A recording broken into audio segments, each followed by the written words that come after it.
디모데전서 3장 8절로 13절까지 이제 봉독해 드리겠습니다.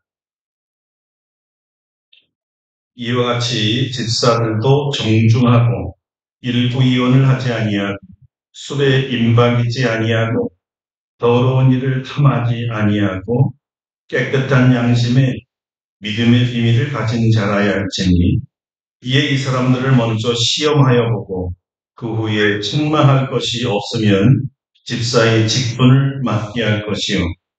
여자들도 이와 같이 정숙하고 모함하지 아니하며 절제하며 모든 일에 충성된 자라야 할지니라. 집사들은 한 아내의 남편이 되어 자녀와 자기 집을 잘 다스리는 자일지니 집사의 직분을 착한 자들은 아름다운 지위와 그리스도 예수 안에 있는 믿음에 큰 담력을 얻느니라. 아멘. 할렐루야. 아멘. 오늘은 아름다운 지위라는 제목으로 말씀을 증거하겠습니다. 오늘 우리 주 예수 그리스도께서 십자가 죽음을 이기시고 3일 만에 부활하신 부활절입니다. 예수님께서 부활하셨습니다. 아멘. 할렐루야. 다시 사신 우리 예수님을 찬양합니다. 아멘. 오늘 이 기쁘고 감사한 부활절에 우리 교회는 아주 특별한 예식을 거행하게 됩니다. 바로 집사, 권사, 향존직, 임직식입니다. 이 축제의 날에 주님의 이 부활을 가슴에 새기면서 우리 교회의 이 예식으로 말미암아 역시 축제가 되기를 소원합니다. 임직자들은 물론이거니와 임직자들의 가족들과 우리 교회에 큰 복이 될 줄로 믿습니다. 지난 우리 교회 개척 6년 동안에 2분의 안수 집사와 4분의 권사를 임직하게 되어서 아주 기쁘고 이분들의 섬김으로 교회가 든든히 세워져 나감으로 인해 감사를 드립니다. 아멘. 그래서 오늘 비록 부활절이지만 임직자들을 위한 말씀을 증거하도록 하겠습니다. 성경에서 집사라는 용어는 사도행전 6장에 처음 나옵니다. 오순절 성령 강림 이후에 성령 충만한 제자들의 전도 설교로 인해서 3,000명이 회심하고 그 다음에 5,000명이 회심하고 그 다음에 더 이상 수를 셀 수 없을 정도로 허다한 무리가 예수를 믿고 신앙 공동체 안으로 들어왔습니다. 그러니까 이미 수만의 성도들이 생긴 것입니다. 이들이 매일 성전에서 함께 모여서 사도들이 전하는 하나님의 말씀을 듣고 기도하기를 힘쓰며 떡을 떼어 교제하였습니다. 이 모습을 본 이 교회 밖의 백성들이 하나님을 믿는 백성들이 이렇게 서로 사랑하는 모습을 보고 너무너무 부러워했어요. 그리고 칭찬했다 그래요. 너무 멋지다. 초대교회의 특징은 예배를 드리면서 떡을 떼며 교제하는 일이었습니다. 그런데 이 12사도가 이 식사 섬기는 일을 했단 말이에요. 근데 12명이 감당하기에는 수만 명의 성도들은 너무 많았던 거죠. 그래서 사도들이 고심하며 의논한 결과 사도의 일을 모아서 식사 시중을 도울 수 있는 섬김이들을 세우기로 한 것입니다. 다시 말하면 사도들은 기도하는 것과 말씀 전하는 데만 전무하고 성도들을 섬기는 일꾼들을 따로 세우기로 한 거죠. 그 식사 시중을 돕는 일꾼을 디아코노스라고 하는데 오늘날 우리가 집사라고 부르고 있습니다. 원래 뜻은 식사 시중을 돕는 섬김이라는 뜻입니다. 사도들이 집사를 세울 때 몇 가지 생각나는 것이 있었습니다. 첫 번째는 예수님께서 오병이어 그리고 칠병이어 기적으로 백성을 먹이셨을 때 남자만 5천이니까 거기다 한 2만 명 정도 되겠죠.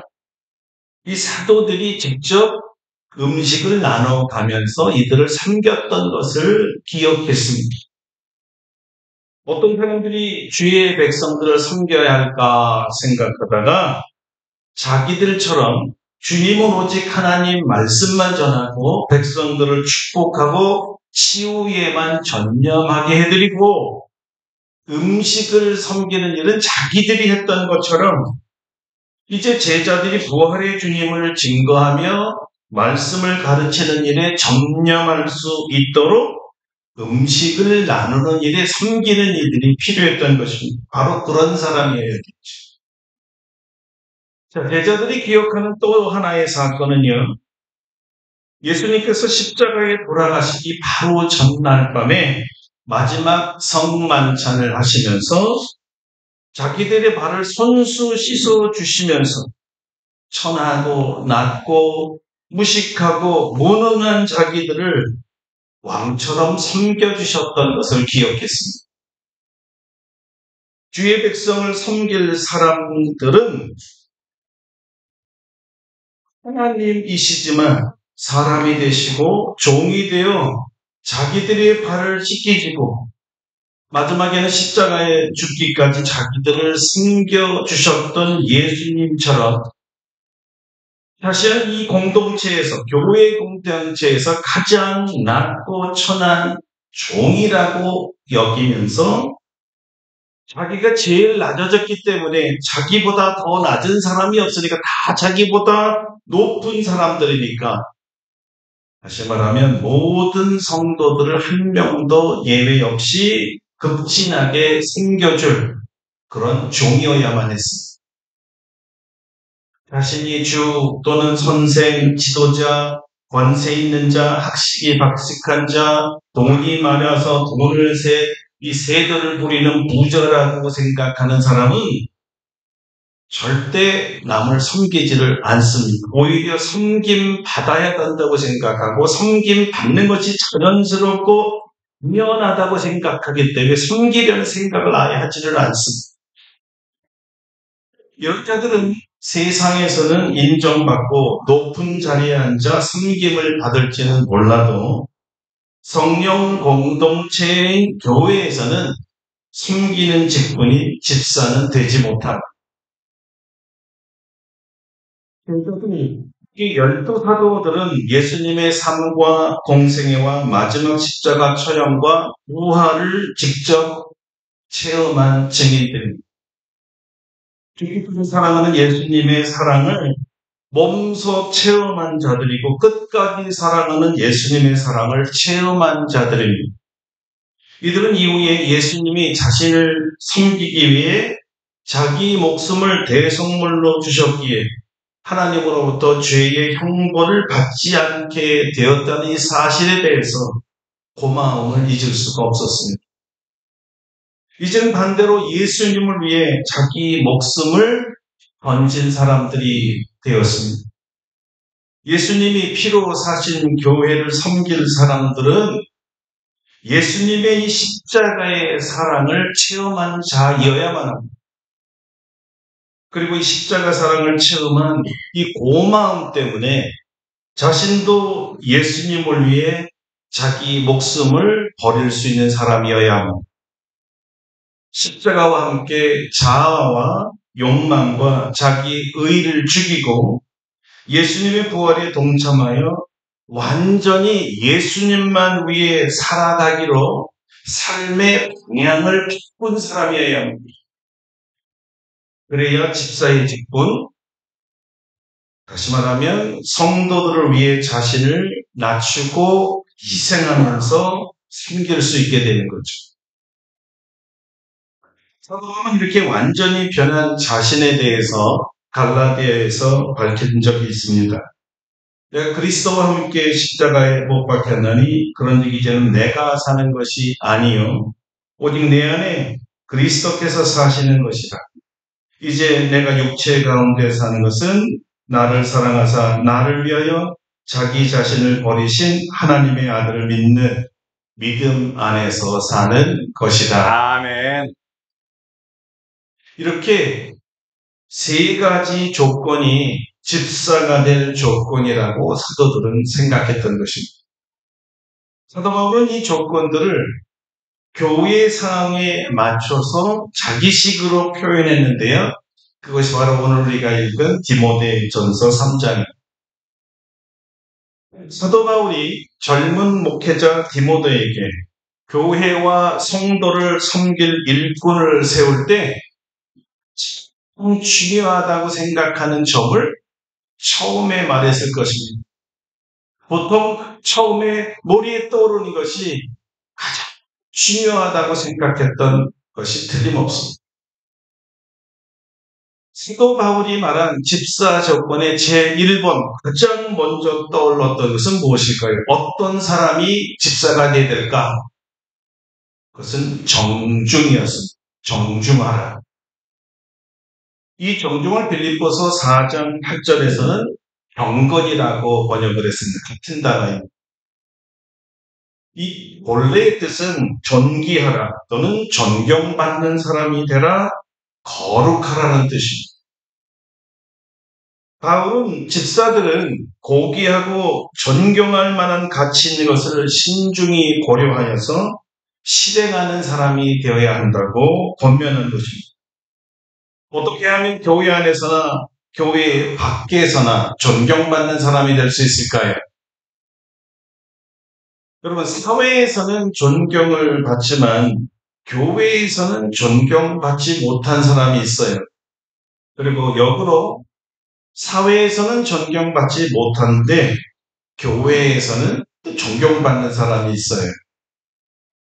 누가 더 집사에 적합하다고 여러분은 생각하십니까? 그리고 바울에 의하면 둘 다 아닙니다. 바울은 교회에서나 사회에서나 한결과 같은 사람, 신실한 사람, 어디 가도 어디에 있어도 변함없이 항상 같은 사람, 교회에서도 사회에서도 모두 존경받는 사람이어야 한다는 것입니다. 이 말은 당시 바리새인들처럼 두 마음을 갖고 두 얼굴을 가지며 두 가지 태도를 갖고 두 가지 언어를 갖는 이중적인 사람이 되어서는 안 된다는 말. 교회에서는 행사같이 친절한데 교회 밖에만 나가면 갑자기 사람이 변해서 불친절해진 사람들이 있잖아요. 그런 사람은 집사 되면 안 된다는 거예요. 이중성을 보여준 사람들을, 이 사람들은 오히려 다른 사람들에게 실족시키고 이 이중성 때문에 예수님도 믿지 못하겠다고 하고 교회에는 더욱더 가기 싫다는 사람이 많아지는 거예요. 이 이중성 때문에. 왜냐하면 이렇게 생각할 때 이 이중성을 가진 사람을 존경하는 사람들이 모여있는 곳이 교회인데 이중성을 가지고 있는 사람을 존경한다면 이들 모두 다 이중적이 아닐까? 이렇게 생각한다는. 그렇다면 정중하지 못한 사람은 교회를 세우고 든든하게 만드는 섬기기가 되는 것이 아니라 오히려 교회를 파괴하고 허약하게 만드는 사람이 되는 거지요. 바울은 이런 사람은 집사돼서는 안 된다는 거예요. 정중한 사람, 오직 단마음, 한 마음을 갖고 교회에서나 사회에서나 한결과 같은 사람이 집사가 되어야 된다는 것입니다. 둘째, 집사의 자격은 뭘까요? 둘째는 일구이연을 하지 말라는 것입니다. 이중성과 비슷하죠? 자, 이 일구이연이 문자적으로 말하면 이중으로 말하다는 뜻이에요. 입으로 두말한다 그랬잖아요. 정중하지 않으면요, 자연스럽게 일구이연을 하게 되더라는 겁니다. 그러니 정중이 얼마나 중요하다는 거겠어요. 심지어 일부 이어는요, 신약 시대에서는 거짓말하다라는 뜻으로 사용했습니다. 일부 이언으로 교회에 싸움을 일으키는 사람이 많다는 거예요. 이쪽에 가서는 이 얘기하고 저쪽에 가서는 저렇게 얘기해서 편을 가르는 사람이래. 편을 가르면 어떻게 돼요? 분쟁을 일으킨다는 거죠. 교회를 어수선하게 쌈터로 만드는 사람들이 있어요. 여기저기 자기가 옳다고 큰 소리만 들리니까 이런 사람들이 집사면 누가 교회에 있기를 원하겠어? 큰 목소리를 내는 사람, 그런 사람이 집사가 돼야 된다는 것. 셋째, 술에 임박이지 말라고 합니다. 여기 술은 문자적으로는 포도주를 말합니다. 바울의 일관된 주장은 술을 취하지 말아야 하는데 왜냐하면 이것이 방탕하기 때문이라고 했습니다. 방탕하다는 말은 거칠고 무질서한다는 뜻이기 때문에 경건하고 거룩한 정중한 성도와는 거리가 멀지요. 오히려 성령 충만하라고 했습니다. 성령 충만하면 지정의가 온전히 하나님의 뜻대로만 적용되기 때문에 하나님께 영광이 되고 교회에는 유익하게 됩니다. 여러분들은 술에 임박이지 마시고 성령 충만한 사람 되시기를 바랍니다. 아멘. 넷째, 더러운 일을 취하지 말라고 했습니다. 탐내지 마라. 십계명에서부터 경고하는 것이 탐내지 말라는 것 아닙니까? 그 중에 제일 탐내지 말아야 할 것이 있다면 무엇일까요? 무엇보다도 돈입니다. 돈에 대해서 관심을 가진 자가 집사가 되면 사탄이 교회에 틈타서 교회가 어지러워집니다. 일전에 이제 장로님인데 이미 돌아가셨어요. 교회의 재정을 오래 맡기도 하셨죠. 근데 저에게 이런 말씀을 하세요. 김 목사님, 교회 재정을 맡은 장로 중에 교회 돈을 훔치는 사람들이 많아. 왜 그럴까요? 그런데 장로님이 우스갯소리를 이렇게 설명했어요. 교회 돈은 헌금이잖아. 목사가 축복기도 했잖아. 이 축복받은 돈을 쓰면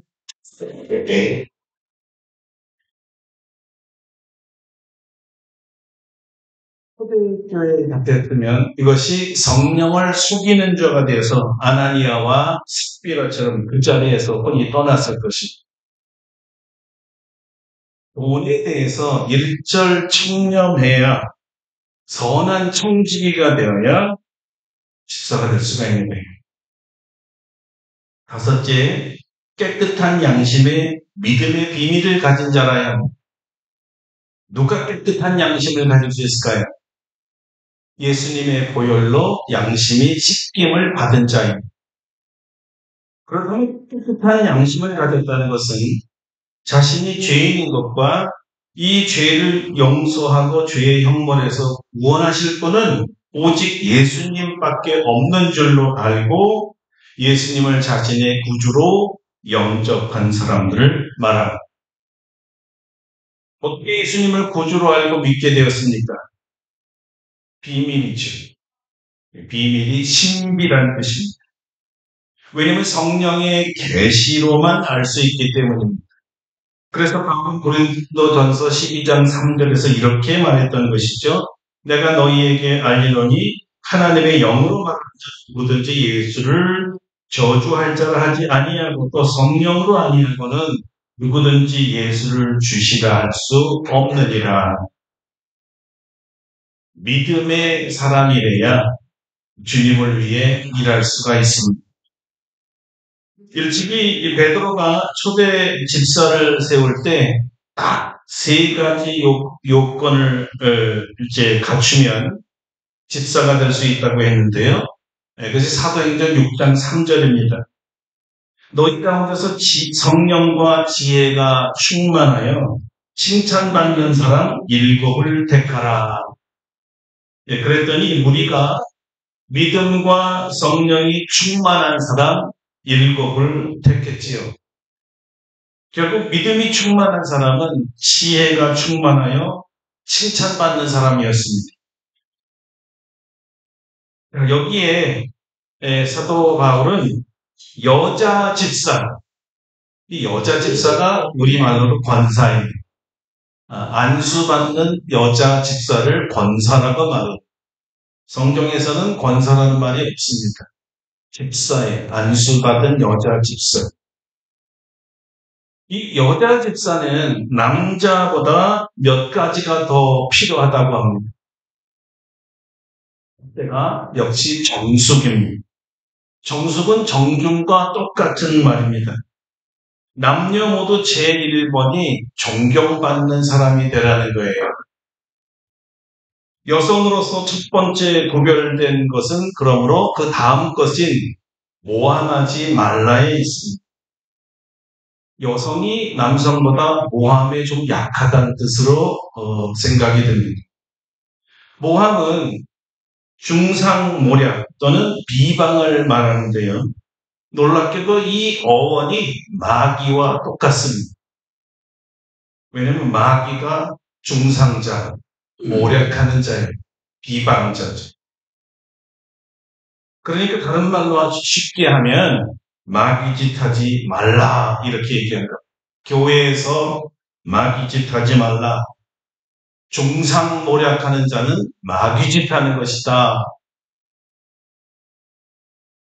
마귀짓이 뭐냐 하면 마귀처럼 중상모략하지 말라는 것인데 광야에서 예수님께서 시험을 하던 자가 바로 이 마귀 아닙니까? 예수님을 부정하고 유혹하고 믿음에서 떨어지게 하고 멀어지게 하는 자였습니다. 예수님 말로는 실족하게 하는 자예요. 믿음을 세우는 자가 되어야 되는데 오히려 믿음에서 떨어지도록 유혹하고 시험하는 자, 집사가 될 수 없다는 겁니다. 그리고 두 번째가 절제고요. 세 번째가 모든 일에 충성을 다하라입니다. 과유불급이라고 했나요? 모든 사물이 정도를 지나치면 미치지 못한 것과 같다인데요. 지나친 것은 모자란 것과 다름없다는 뜻입니다. 절제하지 못한 사람은 모자란 사람이에요. 또 마지막으로 사도 바울이 가장 중요하게 생각하는 덕목이 충성이었습니다. 그것도 모든 일에 충성하라고 합니다. 맡은 자에게 구할 것은 충성이라고 하면서 거듭 강조했습니다. 여기 우리 여러 항존직들이 있죠.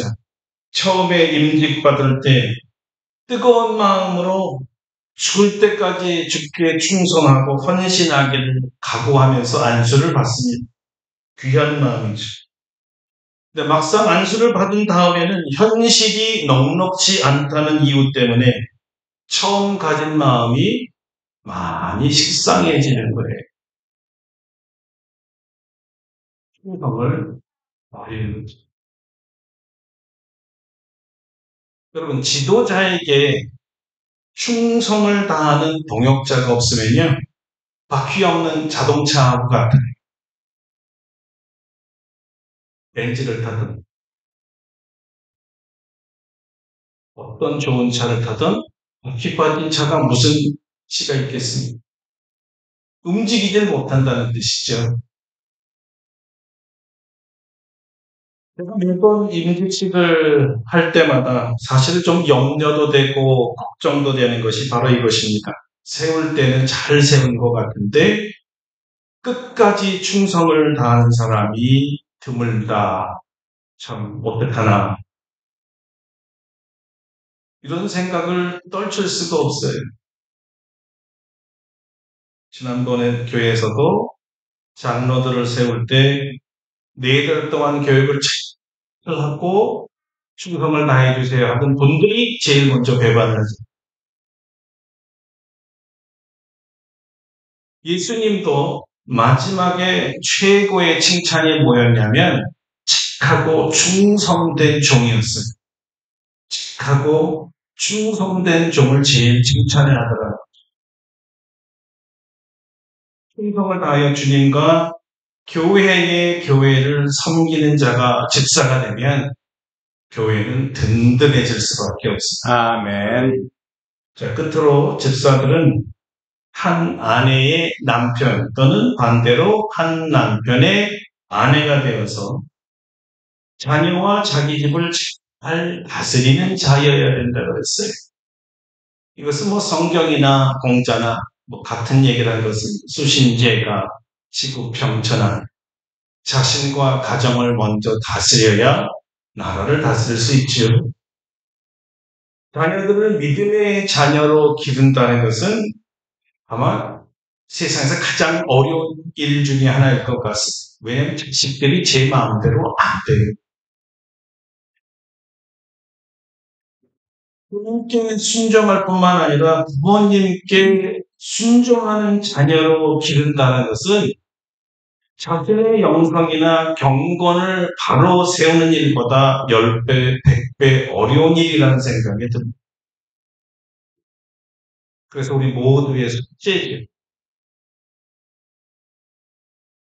여동이 한 남편의 아내로서 역할을 잘하고 아이들의 엄마 역할을 잘 한 다음에 교회에 와서 충성을 잘 해야 합니다.